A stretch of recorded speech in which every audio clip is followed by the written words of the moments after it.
The Luminous Mind, Episode 15. I want to see freedom. I want to see real leaders that are good leaders. And I want to see people living self-reliant lives instead of being dependent.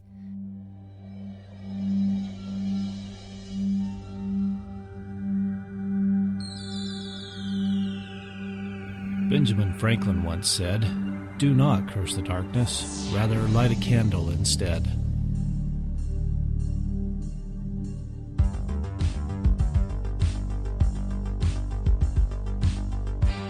If you're ready to set your mind on fire, then prepare yourself for the Luminous Mind with your host, Rebecca Bowman.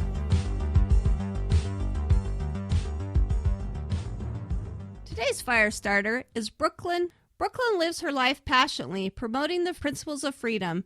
She's founded or co-founded numerous organizations, including Back to Basics Forum, Temecula Freedom Forum, Millennial Heritage Academy, Homeschool and Me, Temecula Lego Club, and Choices in Education conferences. Brooklyn has taught community classes on the U.S. Constitution, actively serves in her local church, serves on the Community Just Serve Committee, and has taught leadership classes, Shakespeare, and Civil War classes at the Millennial Heritage Academy Commonwealth School, where she currently serves as chairman.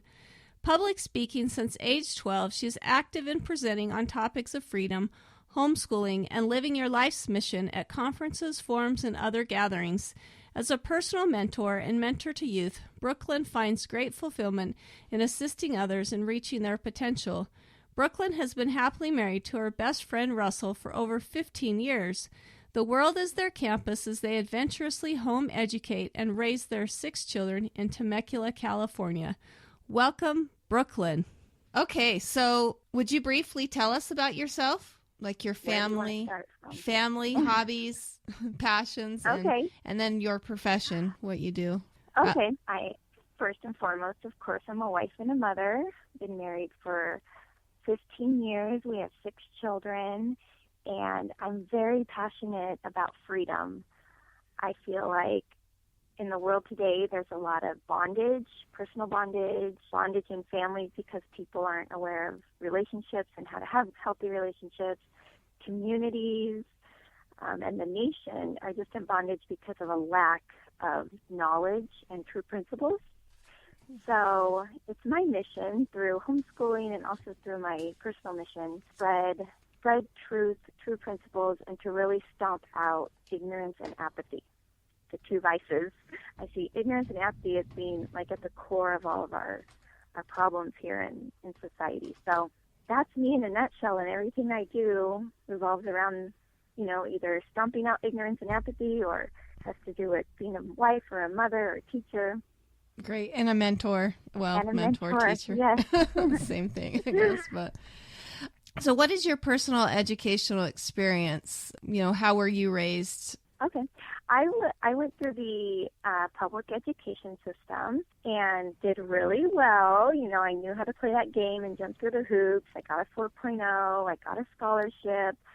Went to college for 2 years at BYU, and then I transferred to Cal State San Marcos when I got married and went there for 2 years. And I can honestly say I did not actually read a book. Oh, boy. Read a book and assimilate it to your life until I started homeschooling. And it wasn't until I really read the Thomas Jefferson education book and embraced that philosophy that I really started to get my own education. So even though I, in the world's eyes, got the education I was supposed to, I don't feel like I've really got an education until I started reading classics and applying the things I was learning to my life and my mission and my family. Yes. Why did you choose to homeschool? My husband actually was homeschooled back when it was way unpopular in the 80s and 90s. And so he, of course, always wanted me to homeschool, but there wasn't a whole lot of pressure. He let me come to that decision on my own. To be honest, I did it because I felt like it was the right thing. I didn't logically want to do it. I felt like, no, that seems too hard. My kids should be in the system to be a good example to others, all these things. I had the questions of socialization, but in my heart, I just felt, some people believe in God or the universe. I felt like I was supposed to do this. And so I took a leap of faith and I started. And that's the main reason I do it. Some people who don't believe in God or a higher power, I'll tell them, though, I do it because I love to be with my kids. I know that this time with them from 0 to 18 and really 0 to 12 is so short, and I don't want to miss a moment of it. Well, and that's precious. That's the opportune teaching time. Yeah. You can't turn that over to somebody else. The sweet experiences. Like I remember teaching, I think it was my second child, doing the reading lessons and trying to get him to learn their sounds. And then one day he blended the sounds together and sounded out a word. And it was like a glorious moment. And I thought, I can't believe people hand these moments over to school teachers. Yeah. Not that that's bad, but I, in a selfish way, want to be the one to experience that with my child for the first time. And it's happened over and over with math principals. They finally learn how to add or divide, or, it's so neat to see the light bulb go off and to be the one there when it goes off and to witness it and to know that it was because of you and you were part of it. So great. That's the reason I do it. So you talked about the Thomas Jefferson education. How has your paradigm about education changed over time and with experience? Oh, yeah. 180-degree change. I started out homeschooling, and our default, because most of us have gone through the public school system, is to enact public school in your house because that's all you know. Yeah. So, my first year was with the lesson plans and with the structure. This time from this time you're learning math. This time from this time you're learning reading. And it's frustrating to live that way. And gratefully, after only my first year of doing it, I was introduced to the Thomas Jefferson education, which it's really a natural way of learning. It's returning back to the basics of how our bodies, how our minds learn. It flows naturally if you follow those principles, those keys and those phases of learning. And after I embraced that, things went a lot more smoothly. And the only times I really run into trouble now is when I default back to my, quote, conveyor belt education or the public school philosophy, because it is our default when we start to panic, like, oh, my kids aren't learning enough, they're not doing enough, they're not reading reaching these benchmarks. Then I start to try to force them to do something. That's when I run into trouble. Yeah. So as long as I schools in the phases, for us, it just works better. Great. So was that the best advice you ever received, or is there something else that was better advice? The Thomas Jefferson education was life-changing and course-changing for our family. So I think the best advice I've received, though, is to follow your intuition and your spirit and know which way is the right way. But the best way for us and the most life-changing was to choose the path of leadership education, of this Thomas Jefferson education, because it not only, people get into homeschooling thinking it's about their kids, but really it changes you as a mother, as a parent. And I, because I chose this leadership education path, have gained my own liberal arts education, have thus been led to my personal mission. And so that's how it's just completely changed our family culture, and it's also affected my children, but it really has changed me the most. Yes, I agree. That's where I see the greatest benefit. So I'm going to ask you the big socialization question. It's what we all get as homeschoolers. What do you think about socialization, and how do you socialize your children? I know. It really is the number one question. And to be honest, I even asked it before I homeschooled. So my take on socialization is most people don't understand the word socialization. So they don't understand that whatever you do, I mean, if you kept a child in a room locked away for 18 years, they're going to be socialized. It's going to be in a bad way, right? Yeah. You're going to be socialized either way. Whatever you do with your children, they're going to be socialized in some way. With homeschooling, you can choose how you want them to be socialized. So when I look at the public education system, I can't think of a more unnatural way to be socialized.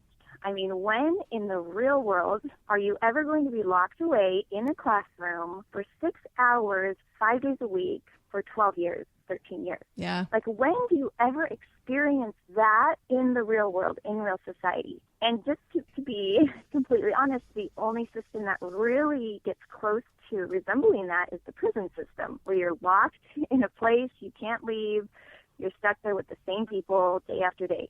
Yeah. Because even in the workplace, you have freedom to leave. You could quit. You could even fail, you know? Yeah. This No Child Left Behind system is not based on true principles, because the real world, you can really fail. You could get fired. And sometimes failure is good for you. It's a good learning experience. Absolutely. Yes. And the best way to fail, or the best time to fail, is in those early years in a safe environment in your home. Yeah. So if you can create those less dangerous ways to fail in your home, your children will learn from failure. Then when they are out in the real world, they'll be socialized enough to know how to deal with it, and they will have remembered, you know, their past experience. But yeah, we get out in the real world and we socialize with people of different ages, older people, younger people, people of different socioeconomic backgrounds, people of different culture. We're in the world every day living a real world, you know? Yeah. It's really a myth, and it's a lie to say that you have to be in public school system to know what the real world is, because that is not the real world. Yeah. So that's my take on socialization. I love it. What would you say the biggest obstacles that you face, and what have you learned from those obstacles? You kind of talked about, you know, reverting back to your public school mentality. What are some other obstacles maybe? You know, I think we are our biggest enemy. I think that every time there's an obstacle, it usually has to do with something about me. I'm doubting myself.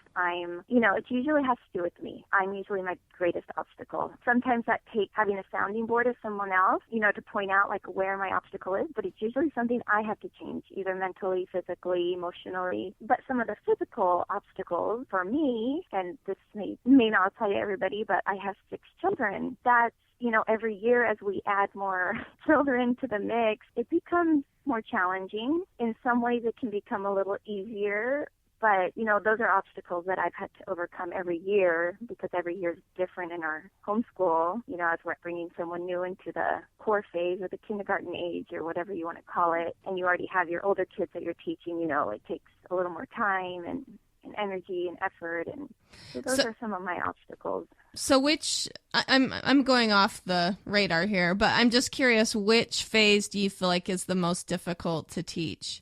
In Thomas Jefferson education, maybe we should clarify, there's the core phase, the love of learning, a scholar phase. Which one would you think is the most difficult?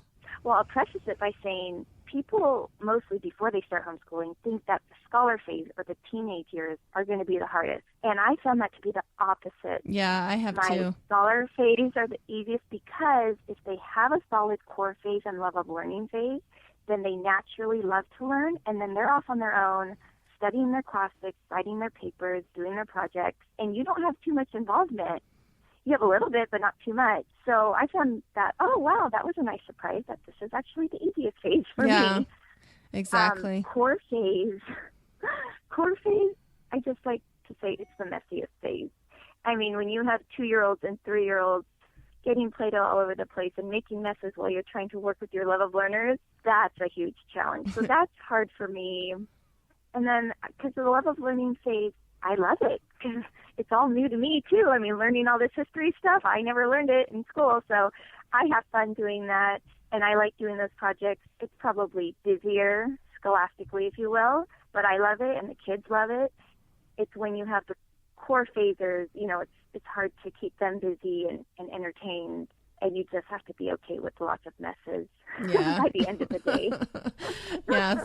Sometimes we get done homeschooling and I'd have like an hour and a half of cleanup afterwards. Yes. So this is a great time to take a break. Hey, fire starters. This is Mark, producer of The Luminous Mind. If you're like me, the thought of going out to the store and shopping is enough to make you want to crawl in a hole and hide. If that's you, then do your shopping online through Amazon. Just go to theluminousmind.net, click on the Amazon link, and shop away. Also, most of the books and resources that Rebecca and her guests discuss can be found on our Amazon links as well. Again, if you're like me, you have already accidentally signed up for Amazon Prime. So most of those purchases should have free shipping as well. Good luck!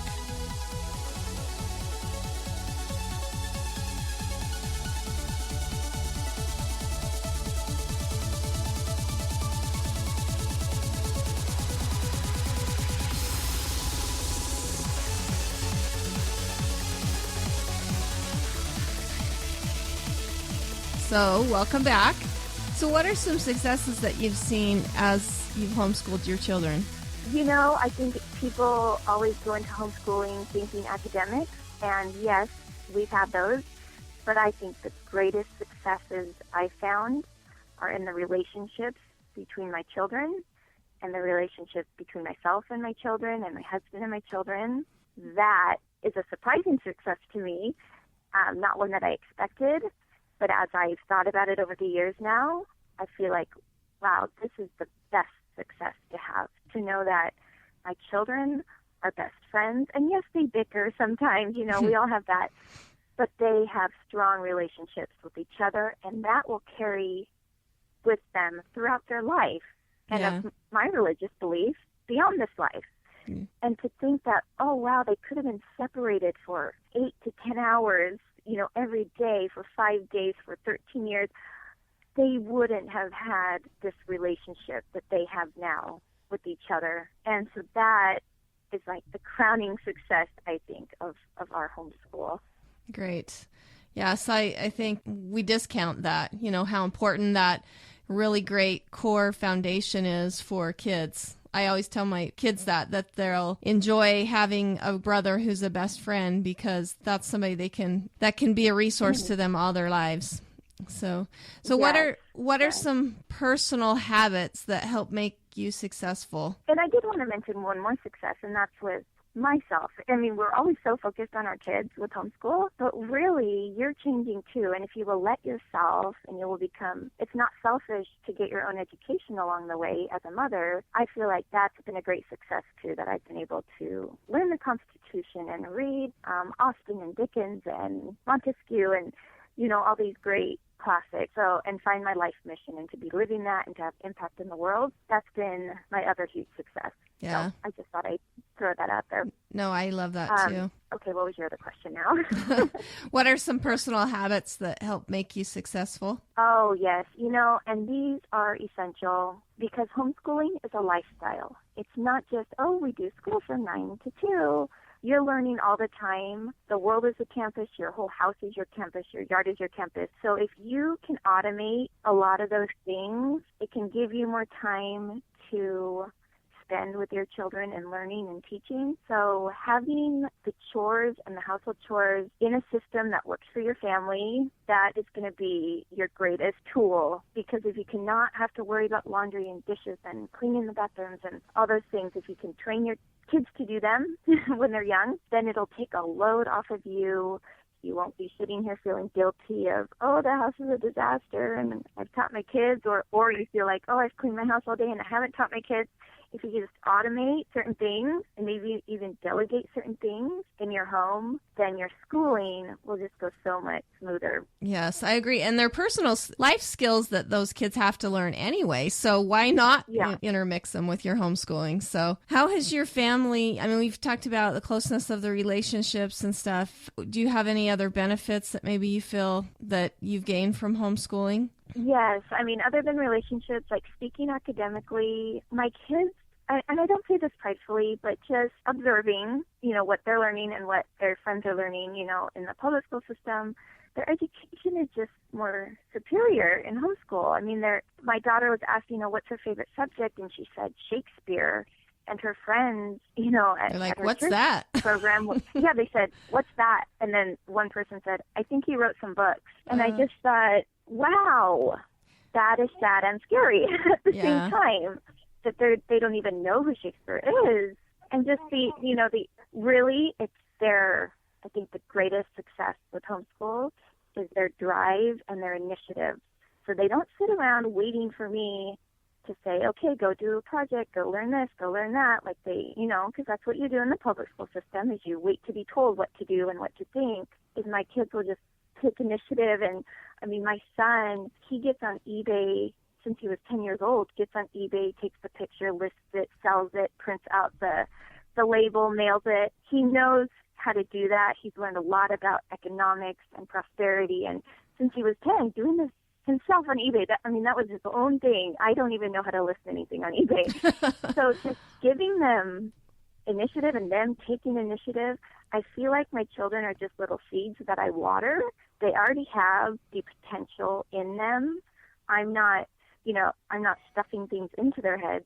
I'm simply pulling out what's already there and their innate gifts and talents that they already have, letting them have an environment where they can discover what those talents are and then grow individually. Not all my children are into entrepreneurship like my one son.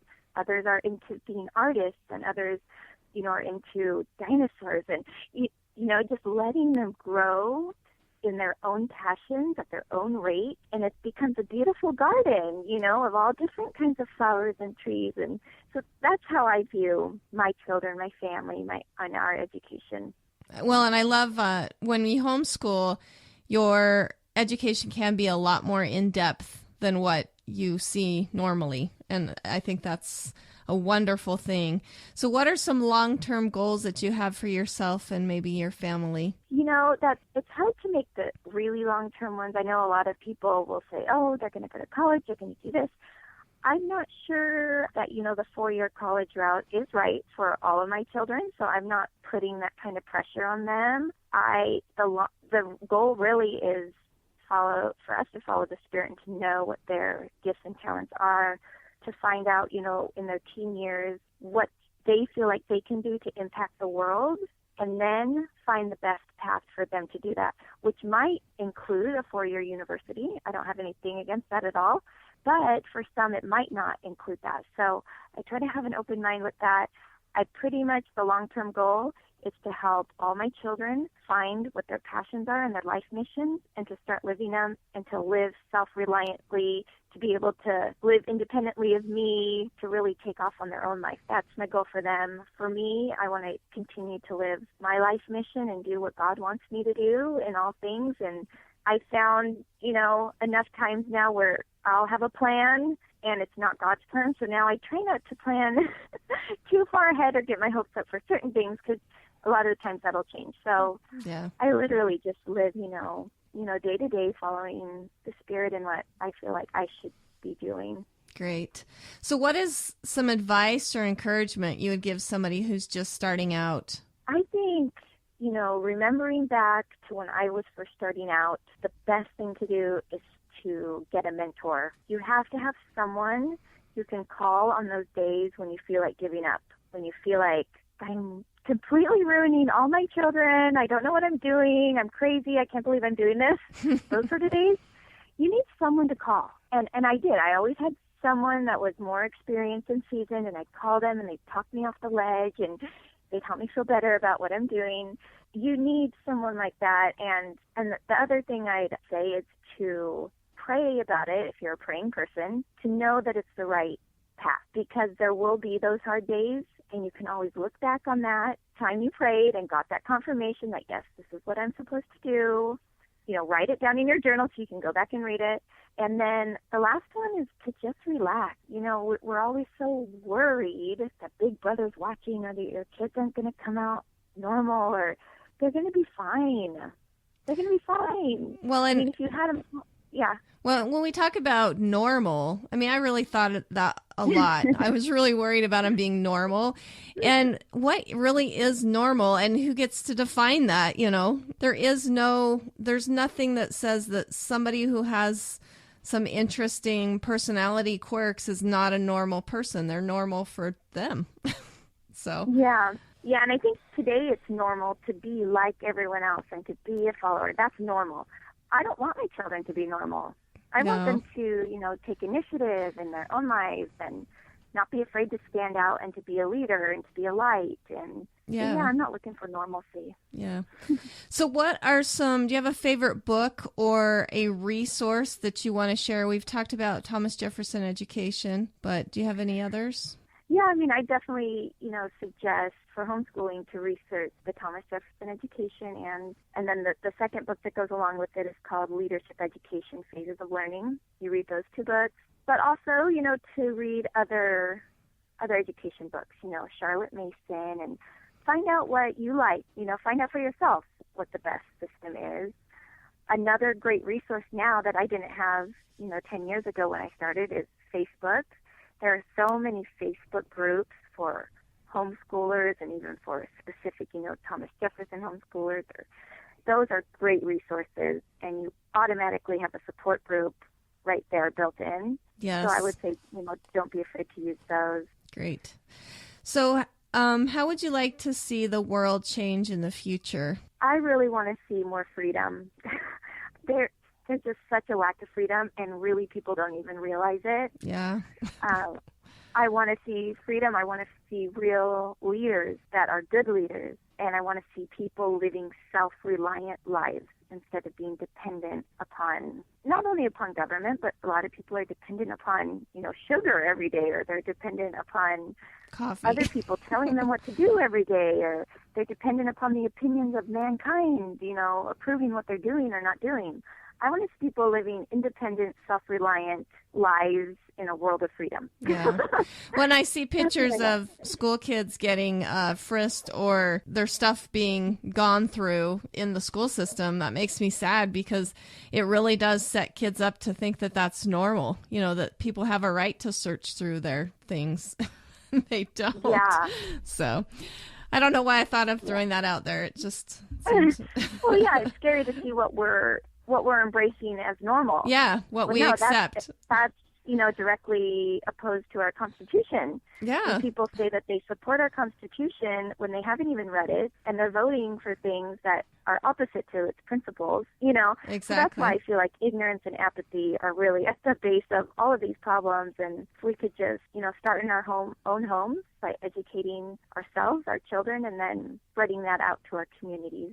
Yes. That would really impact the world. Great. Are there any parting words that you would like to share, or do you have a favorite quote? It's not so much a quote, but it's just relax. When we get in our homeschools, we get so stressed that our kids need to be doing this and doing that and accomplishing this and that. And really, if you just relax, you'll know what your kids need.